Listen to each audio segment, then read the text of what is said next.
Hello दोस्तों, स्वागत है आपका अपने target with Vinay YouTube channel पर। चलिए आज हम लोग शुरू करते हैं जो अपनी श्रृंखला हिंदी की चालू किया है आरो यारो में 55 प्लस नंबर लाने के लिए। तो अनेक शब्दों से संबंधित जो एक वीडियो मैंने डाल चुका है जिसमें आपको 50 क्वेश्चन तक करा दिया था।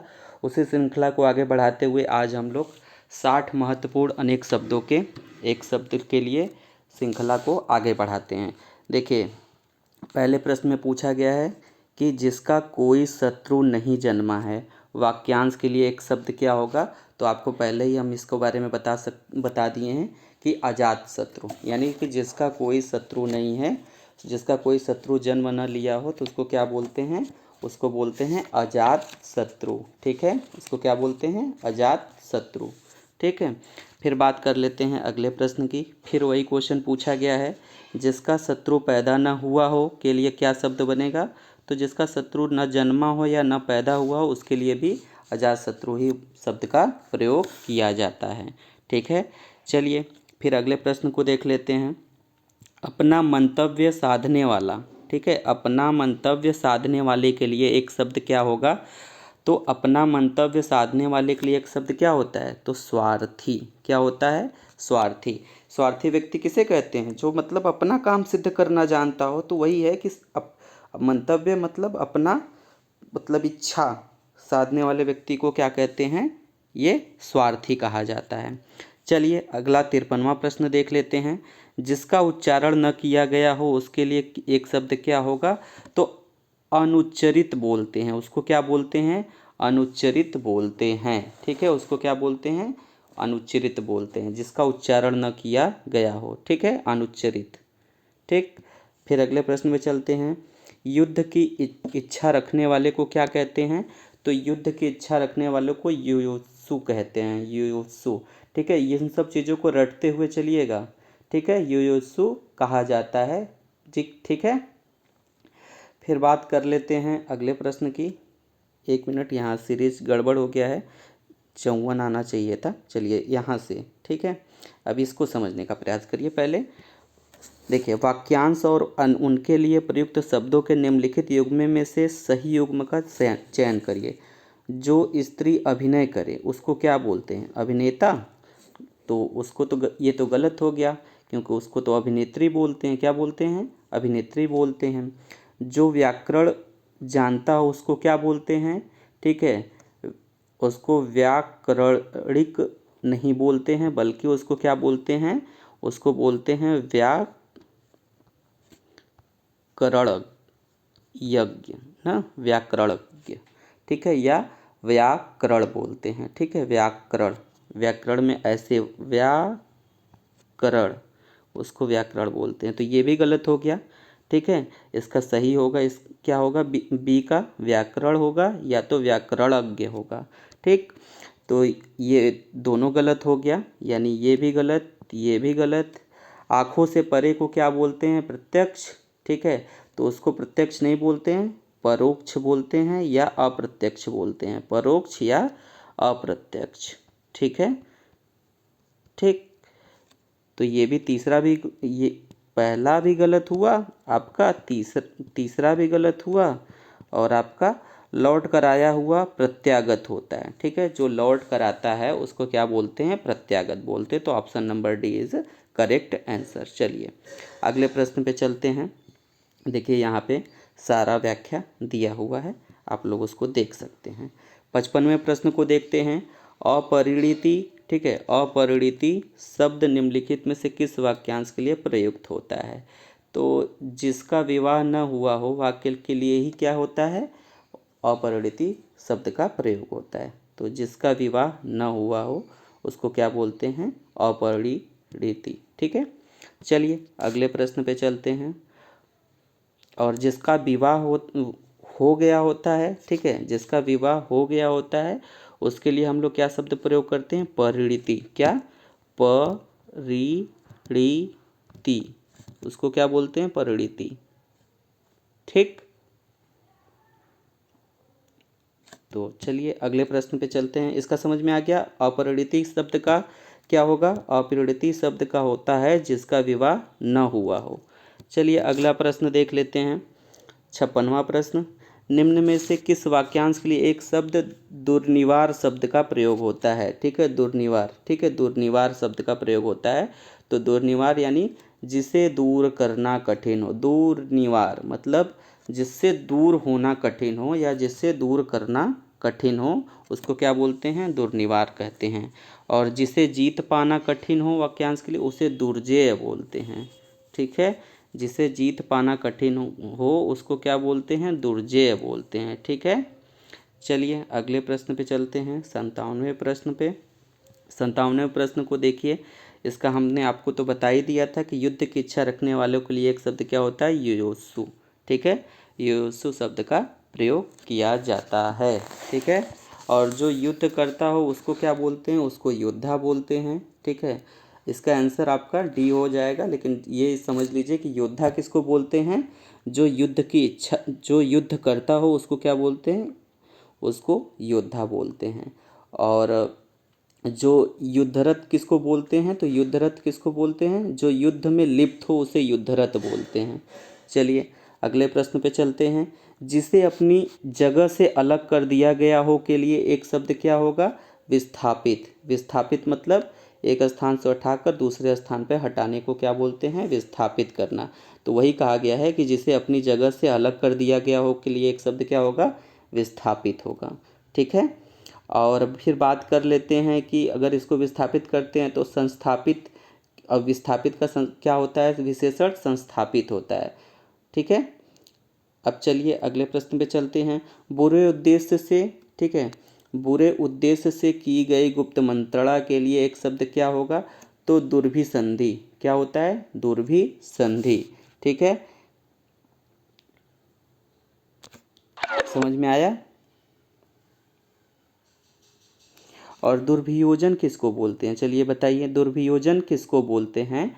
तो किसी को मान लीजिए संकट में डालने के लिए बनाई जाने वाली योजना या किसी को हानि पहुंचाने के लिए होने वाली गुप्त कार्यवाही को क्या बोलते हैं?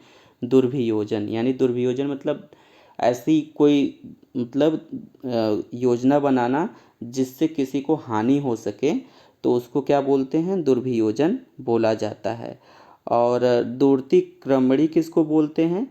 तो दूरती क्रमणी हम लोग उसको बोलते हैं जिससे पार पाना बहुत कठिन हो, उसको क्या बोलते हैं? दूरती क्रमणी कहते हैं। और दुर्धिगम किसको बोलते हैं?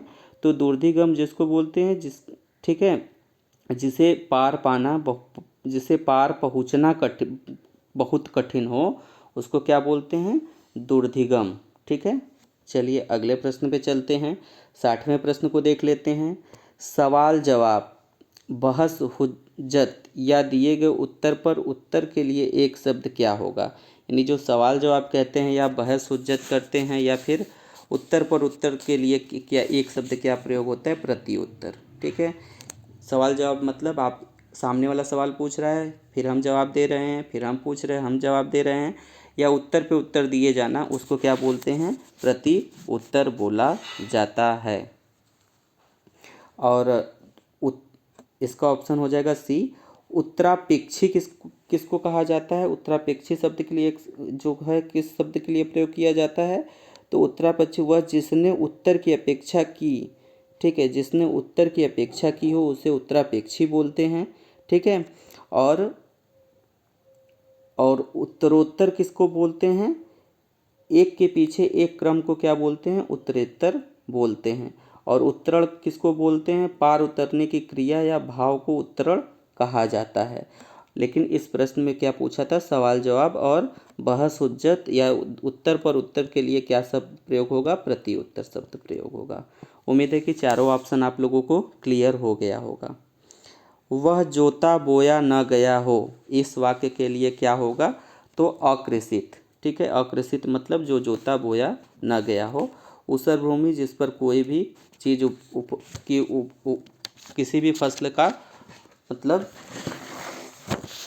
किसी भी फसल को मतलब न उगाया जा सके, उसको क्या बोलते हैं? ऊसर भूमि बोलते हैं। ठीक है, देखिए शायद यहाँ से फिर से क्रम गड़बड़ हुआ। 61वें प्रश्न को हम लोग को जाना था, 65वें प्रश्न में डायरेक्ट चले गए। खोज करने वाला इस वाक्य के लिए एक शब्द क्या होगा? खोज करने वाले के लिए क्या प्रयोग करते हैं? तो खोज करने वाले के लिए हम लोग क्या बोलते हैं? अन्वेषण करना, यानी कि नई चीज़ों का जो खोज करता है उसको क्या बोलते हैं? अन्वेषण बोलते हैं। अनुपम किसको बोलते हैं? इसका आंसर ऑप्शन नंबर ए हो जाएगा। अनुपम जिसकी उपमा न हो उसको क्या बोलते हैं? अनुपम बोलते हैं। निवेशक किसको बोलते हैं? निवेश करने वाले को हम लोग क्या बोलते हैं? निवेशक बोलते हैं। चलिए अगले प्रश्न पे चलते हैं, 62वें प्रश्न पे। वह कन्या जिसके साथ विवाह का वचन दिया गया हो के लिए एक शब्द क्या होगा? वाग्दत्ता। ठीक है, वाग्दत्ता बोलते हैं। और वागदान किसको बोलते हैं? कन्या का विवाह कर देने का वचन देने की रस्म को वागदान बोलते हैं। ठीक है, और मौन अथवा वचनबद्ध को वाग्बद्ध बोलते हैं। ठीक है, मौन अथवा वचनबद्ध को क्या बोलते हैं? वाग्बद्ध बोलते हैं। और वाग्वी दग्ध किसको बोलते हैं? तो वाक चतुर को, मतलब जो बात करने में चतुर हो उसको क्या बोलते हैं? वाग्वी दग्ध बोलते हैं। ठीक है, तो इस प्रश्न का आंसर क्या करेक्ट हो जाएगा? वह कन्या जिसके साथ विवाह का वचन दिया गया हो उसे वाग्दत्ता बोला जाता है। ठीक है, मदिरा पीने का प्याले के लिए एक शब्द क्या होगा?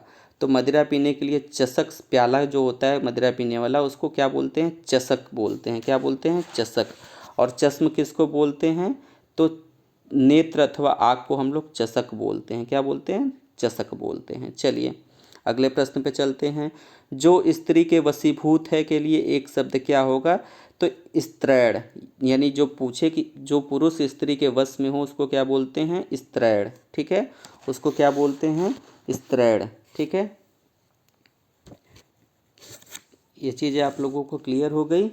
ठीक है, चलिए अगले प्रश्न पे चलते हैं। 65वें प्रश्न को देखने का प्रयास करते हैं। 65वां प्रश्न क्या है? वह जो जोता बोया न गया हो उस वाक्य के लिए क्या प्रयोग किया जाता है?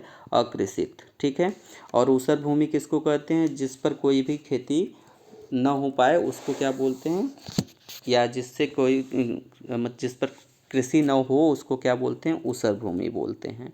ठीक है, चलिए अगले 66वें प्रश्न पे चलते हैं। 66 प्रश्न देख लीजिए। सब कुछ खाने वाले के लिए एक शब्द क्या होगा? तो सब कुछ जो खाने वाला होता है उसको सर्वाहारी। ठीक है, उस सब कुछ खाने वाले के लिए एक शब्द क्या होता है? सर्वाहारी होता है। और सब कुछ भक्षण करने वाला है के लिए एक शब्द सर्वभक्षी। ठीक है, उसके लिए सर्वभक्षी। सर्वभक्षी शब्द का यूज हम किसके लिए करते हैं? तो जो सब कुछ भक्षण करने वाला हो उसको सर्वभक्षी कहते हैं। और जो सब कुछ ग्रहण करता है उसको सर्वग्राही बोलते हैं। ठीक है, और सर्वहारी मतलब जो सब कुछ खाने वाला व्यक्ति होता है उसको सर्वहारी कहते हैं। ठीक है, ठीक है, सर्वहारी बोलते हैं। ठीक है, सब कुछ खाने वाले को क्या बोलते हैं? देखिए यहाँ पे मिस्टेक हो रहा है, इस चीज़ को समझिएगा। देखिए होता क्या है? सर्वाहारी। क्या होता है? सर्वाहारी। क्या होता है? सर्वाहारी। लेकिन यहाँ क्या दिया है? सर्वहारी। तो ये गलत है, तो ऑप्शन नंबर इसका डी हो जाएगा। पूछा क्या है? सब कुछ खाने वाला, तो सब कुछ खाने वाला तो सर्वाहारी होगा, यहाँ सर्वहारी दिया है तो ये तो गलत हो गया। आपको पता है सर्वभक्षी जो सब कुछ भक्षण करने वाला उसे सर्वभक्षी बोलते हैं। सर्वग्राही जो सब कुछ ग्रहण करता है उसे सर्वग्राही बोलते हैं। और सब कुछ खाने वाले को सर्वाहारी। तो उपयुक्त में से कोई नहीं होगा, तो यहाँ पे सर्वाहारी होता तो ऑप्शन सही हो जाता। चलिए अगला प्रश्न देखते हैं। फिर पूछा है वह समारोह जिसमें गुरुकुल के स्नातकों को विद्याध्ययन कर लेने के उपरांत विदाई दी जाती है उसको क्या बोलते हैं? जैसे जब गुरुकुल में अगर स्नातक की पढ़ाई पूरी करने के बाद जब उसका विदाई किया जाता है तो उसको क्या बोलते हैं? समावर्तन बोलते हैं। प्राचीन काल में ये बहुत प्रचलन में था। ठीक है, चलिए अगले प्रश्न पे चलते हैं। प्रतिपदा का उपयुक्त अर्थ क्या है? प्रतिपदा का मतलब होता है पक्ष की पहली तिथि। प्रतिपदा का मतलब होता है पक्ष की पहली तिथि। ठीक है, और मास के किसी पक्ष के 11वीं तिथि को क्या बोलते हैं? किसी महीने की 11वीं तिथि को क्या बोलते हैं? एकादशी बोलते हैं। क्या बोलते हैं? एकादशी बोलते हैं। ठीक है। और मास की तीसरी तिथि या शुक्ल पक्ष की 15वीं तिथि को क्या बोलते हैं? हम लोग पूर्णिमा बोलते हैं। क्या बोलते हैं? पूर्णिमा बोलते हैं। चलिए अगले प्रश्न को देख लेते हैं। कनिष्का और मध्यमा के बीच की अंगुली को क्या कहते हैं? तो अनामिका कहते हैं। क्या कहते हैं? अनामिका कहते हैं। ठीक है, अनामिका कहते हैं। अब बात कर लेते हैं अगले प्रश्न की।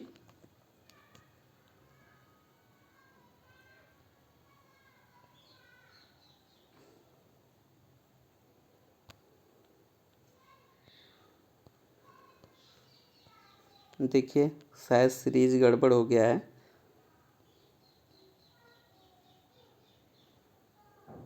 देखिए हाँ, यहाँ से चलिए देख लेते हैं। यहाँ क्या है कि महल के भीतर भाग को किस शब्द में जानते हैं?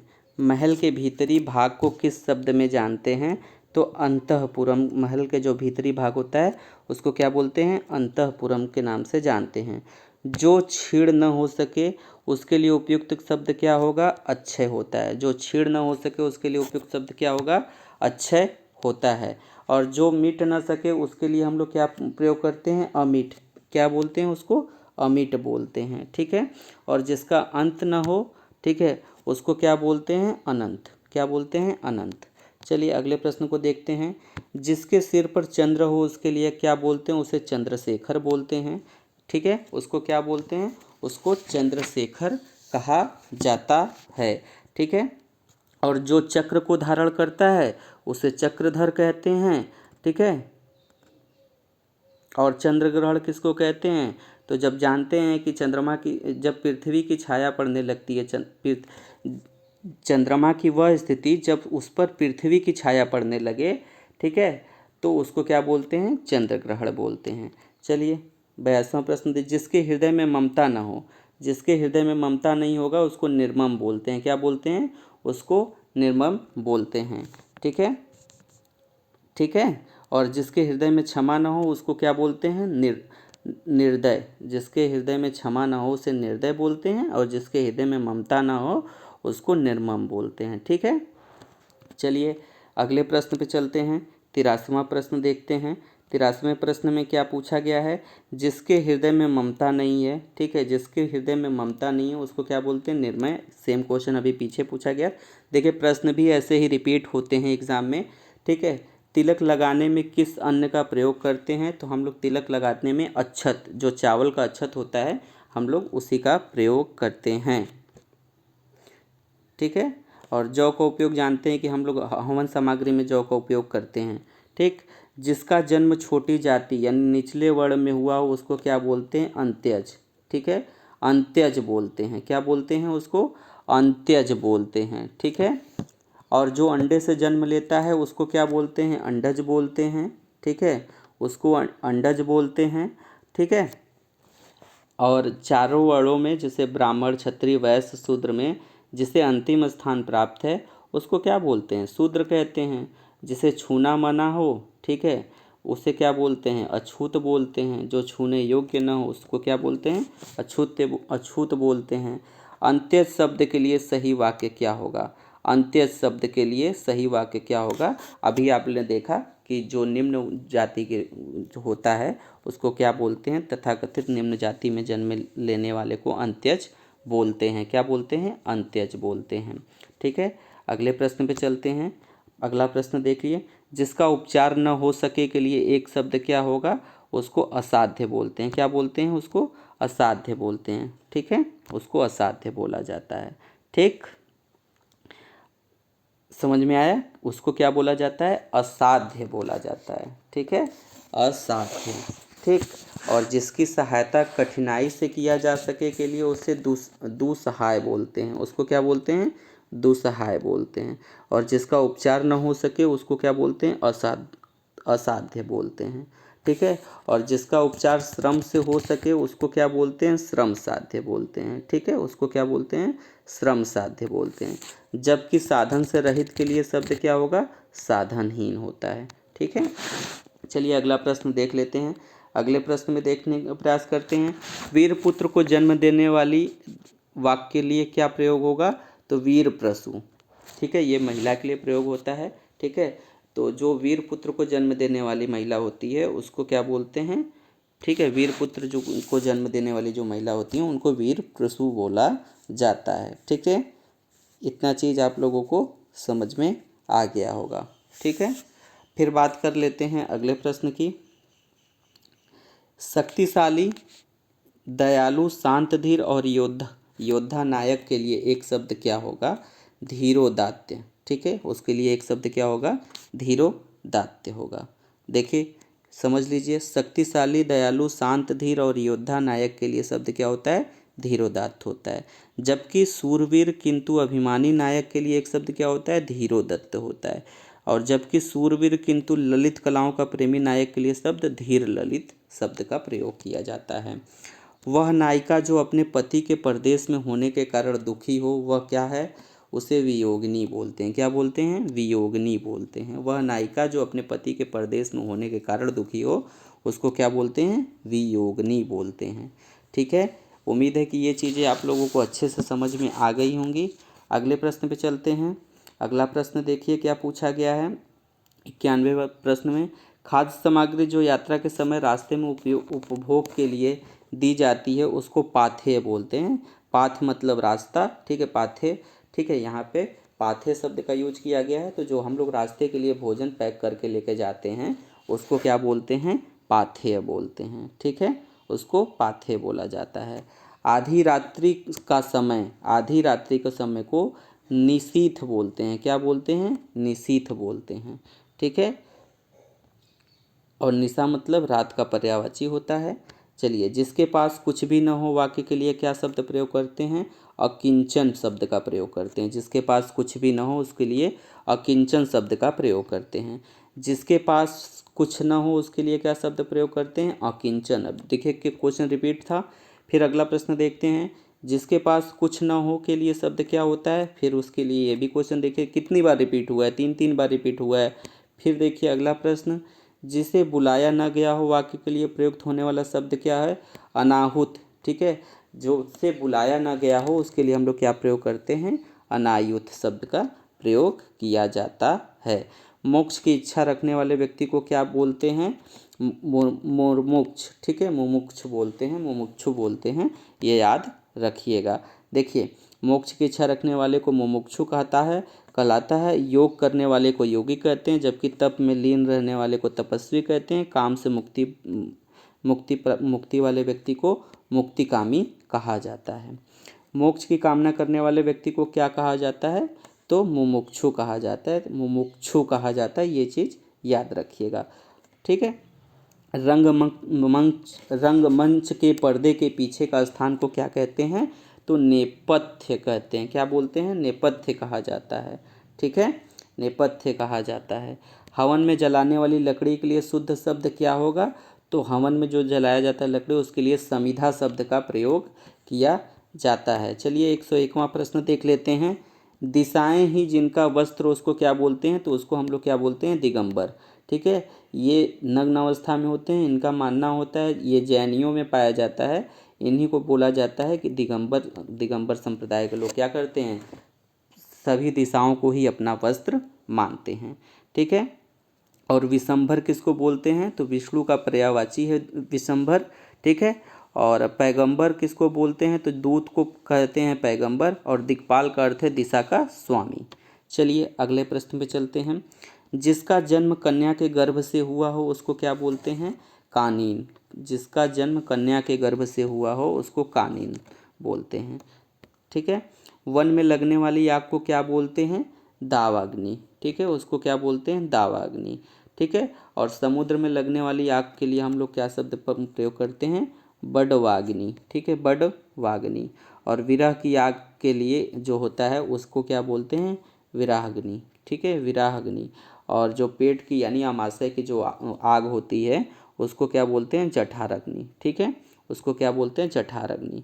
ठीक है, पेट की अग्नि के लिए हम लोग क्या प्रयोग करते हैं, तो जठराग्नि। यानी अमाशय में जो हमारे HCl बनता है हाइड्रोक्लोरिक अम्ल बनता है, उसी को बताया जा रहा है, उसको हम लोग क्या बोलते हैं, जठार अग्नि बोलते हैं।